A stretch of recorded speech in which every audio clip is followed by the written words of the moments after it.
ಇವತ್ತು ನಾವು ವೇದಗಣಿತ 100ರ ಆಸುಪಾಸು ಸಂಖ್ಯೆಯನ್ನು ತಿಳಿದುಕೊಳ್ಳೋಣ. ಉದಾಹರಣೆಯಾಗಿ 96 ಸ್ಕ್ವೇರ್.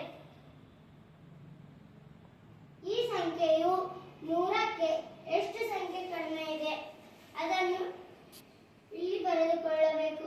96 100ಕ್ಕೆ 4 ಸಂಖ್ಯೆ ಕಡಿಮೆ ಇದೆ. 96ರಲ್ಲಿ 4 ಕಳೆಯಬೇಕು.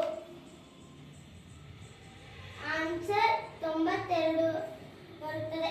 4ರ ವರ್ಗ ಸಂಖ್ಯೆಯನ್ನು ಇಲ್ಲಿ ಬರೆದುಕೊಳ್ಳಬೇಕು. ಇಲ್ಲಿಗೆ ಒಂದು ಉದಾಹರಣೆ ಮುಗಿಯಿತು. ಇನ್ನು 3 ಸಂಖ್ಯೆಯ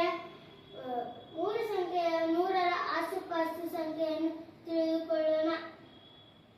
112 ಸ್ಕ್ವೇರ್. ಈ ಸಂಖ್ಯೆಯು 100ಕ್ಕೆ ಎಷ್ಟು ಸಂಖ್ಯೆ ಹೆಚ್ಚಿದೆ ಎಂದು ಇಲ್ಲಿ ಬರೆದುಕೊಳ್ಳಬೇಕು.